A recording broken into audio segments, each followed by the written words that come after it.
রাস্তার বাম পাশে আমার গাড়ি দাঁড়িয়ে আছে ওভারটেকের জন্য মহাসড়কে, এক্সপ্রেসওয়েতে। ইতিমধ্যেই 4-5 সেকেন্ডের মধ্যে 100-120 মাইল বেগে, কিলোমিটার বেগে পেছন থেকে এসে ধাম করে মেরে দিল। গাড়ি লেগে সামনের বাসের নিচে ঢুকে গেছে।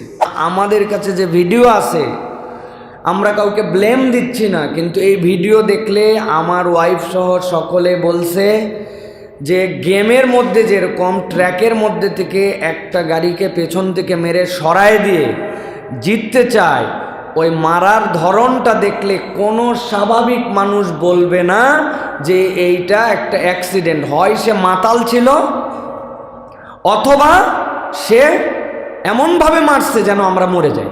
বাহির থেকে যেখান থেকে দেখছেন আমার এই ভিডিও, সবাইকে জানাই আন্তরিক সালাম ও অভিনন্দন। আজকে যে ভিডিও নিয়ে হাজির হয়েছি, গত কিছুদিন আগেই কয়েকদিন আগেই আব্দুল হাই মোহাম্মদ সাইফুল্লাহ, তিনি সড়ক দুর্ঘটনায় একটি অ্যাক্সিডেন্টের কবলে পড়ছিলেন। খুব মারাত্মক একটি অ্যাক্সিডেন্ট করছিলেন। পিছন দিক থেকে একটি ট্রাক ধাক্কা দিয়ে, এবং ওনার গাড়িটা পিছন দিক থেকে ধাক্কা খেয়ে সামনে বাসের তলে, পরিবহনের তলে চলে গিয়েছিল আর কি। যাই হোক, সেই ভিডিওটি আপনাকে আজকে তুলে ধরবো আপনাদের সামনে, যে অ্যাক্সিডেন্টটা আসলে কিভাবে হয়েছিল, আর হুজুরের মুখ থেকে আমরা সেই অ্যাক্সিডেন্টের বর্ণনাটি শুনবো যে আসলে কিভাবে এই সড়ক দুর্ঘটনাটা হয়েছিল। ওনার গাড়িতে কোনো রকম স্পিরিট ছিল না। তো দেরি না করে চলুন আমরা ওনার মুখ থেকে শুনি এবং সেই ভিডিওটি দেখি যে কীভাবে এই অ্যাক্সিডেন্টটি হয়েছিল। আমার অ্যাক্সিডেন্টের ইমিডিয়েট পরে, চন্দ্রার কিছু আগে, এই জায়গাতে আরেকটা গাড়ির অ্যাক্সিডেন্ট হয়েছে। একটা ট্রাক আরেকটা ট্রাককে মেরে দিছে পেছন থেকে। ওই ট্রাক সামনেও বাড়ি খায় নাই, আপনারা দেখবেন নিউজে আসছে। ড্রাইভার হেল্পার জায়গাতেই মারা গেছে দুইজন। আমি সব সময় শুধু একটাই কথা ভাবতেছি, কি করলে আমার আল্লাহকে আমি খুশি করতে পারবো।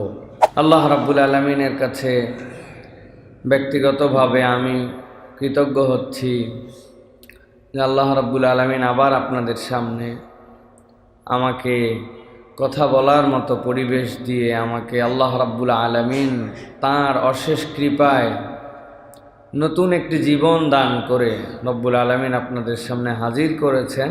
এজন্য আমি আল্লাহর কাছে কৃতজ্ঞ, আলহামদুলিল্লাহ।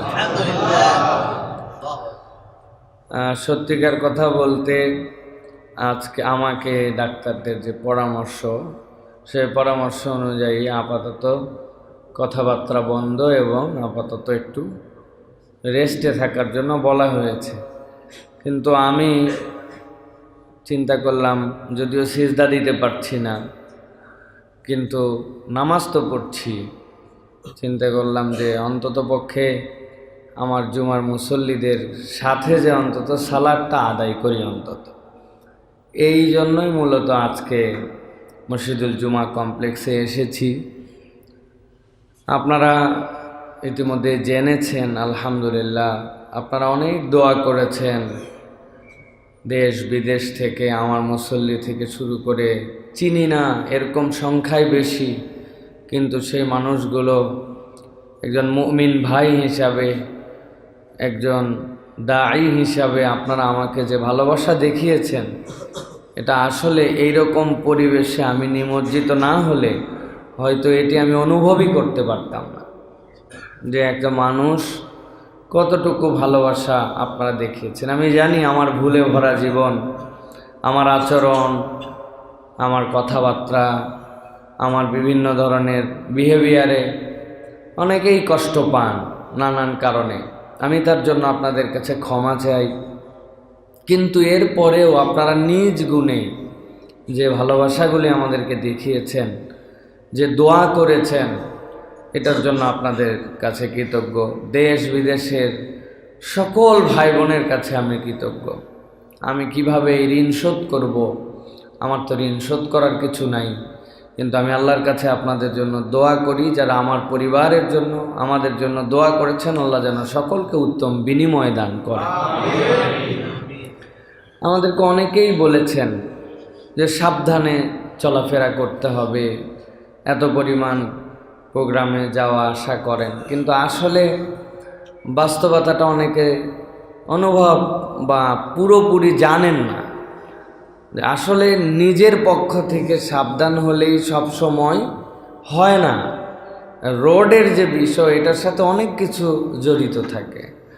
আমার যে শুরু থেকে আমার সাথে আসে যে ছেলে ময়েন, আলহামদুলিল্লাহ, আমি তো অনেক জায়গায় মানে আনন্দ চিত্তে বলি যে ওর সাথে ঘুরলে একমাত্র ও যখন গাড়ি চালায় আমি তখন দিলে শান্তি অনুভব করি।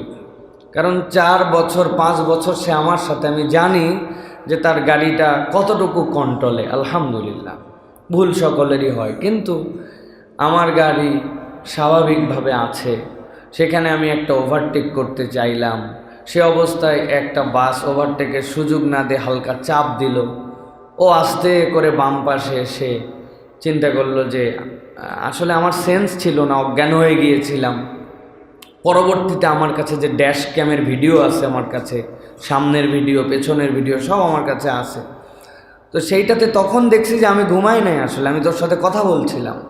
তো বাম পাশে গাড়িটা আস্তে করে আসলো, আসার পর ওকে আমি বললাম এইটা কেমনে কি করলাম? ও বলছে দেখছেন কেমনে আমাকে ডান থেকে চাপ দিল। আমি বললাম আসতে যাও, সামনের গাড়ি পার হোক, এরপরে আমরা পার হয়ে যাব। এই যে সামনের গাড়ি যাও পার হয়ে যাব, আমার গাড়ি তখন 0 মাইলেজ, রাস্তার বাম পাশে আমার গাড়ি দাঁড়িয়ে আছে ওভারটেকের জন্য মহাসড়কে, এক্সপ্রেসওয়েতে। ইতিমধ্যেই 4-5 সেকেন্ডের মধ্যে 100-120 মাইল বেগে, কিলোমিটার বেগে পেছন থেকে এসে ধাম করে মেরে দিল। গাড়ি লেগে সামনের বাসের নিচে ঢুকে গেছে।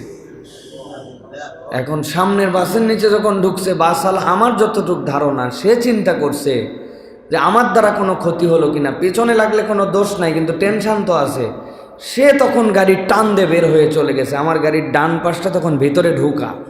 এই অবস্থায় বের হয়ে যাওয়ার পর গাড়ি উঁচু হয়ে আবার বসে গেছে, বসে বাম পাশে লেগে বাড়ি খাইছে। গাড়িটাতে সব সময় সব গ্লাস লাগানো। পেছন থেকে যখন ধাক্কা মারছে, এত বিকট শব্দ হয়েছে যে আশপাশের 2তলা 3তলার থেকেও একজন ইমাম সাহেব ছিলেন, উনি পরিমরি করে দৌড়ায় চলে আসছেন যেখানে বোমা বিস্ফোরণ হলো কিনা। আমার ছোট 3টা সন্তান, আপনারা কথার ছলে জানেন আমি আমার মেয়েদেরকে নিয়ে আনন্দিত, আল্লাহর দেওয়া নিয়ামত মনে করি আমার জীবনে। তারা মধ্যে 3 জনই শুয়েছিল, আর পেছনে আমার ওয়াইফ ছিল। ময়মনসিংহের দিকে 2 দিনের মাহফিল, এরা তো আমাকে পায় না সেভাবে, তো এই জন্য বলছে যে 2 দিনের সফর, চলো আমরা সাথে যাব। তো মাহফিল আলাদের বাড়িতে গেলে আমরা গেলে স্বাভাবিক, কিন্তু ফ্যামিলি নিয়ে গেলে অনেক বিষয় থাকে। কিন্তু মহব্বতের কিছু মানুষ আছেন যাদেরকে আগে বলছি, ওনারা খুশি। সেখান থেকে সফর করে আমরা আসতেছি। এই 3 বাচ্চার রবিবারে স্কুল, মা মধ্যে শোয়াইতে পিছনে বসছে। আমরা এখনও হিসাব মিলাতে পারি নাই। গাড়িটার আপনারা যে ভিডিও দেখছেন, ছবি দেখছেন আপনারা 60%, মূল গাড়ি দেখলে আপনি এখনও 100% দেখতে পান নাই যে গাড়িটার কি হয়েছে। কিন্তু আল্লাহ রাব্বুল আলামিন কিভাবে কেমনে রক্ষা করলেন, এই জন্যই আল্লাহর একটা নাম হচ্ছে ইন্নাল্লাহ আলা কুল্লি শাইইন কাদির। আল্লাহ যা ইচ্ছা তাই করতে পারেন, এটার নজির আমি নিজের চোখে দেখছি।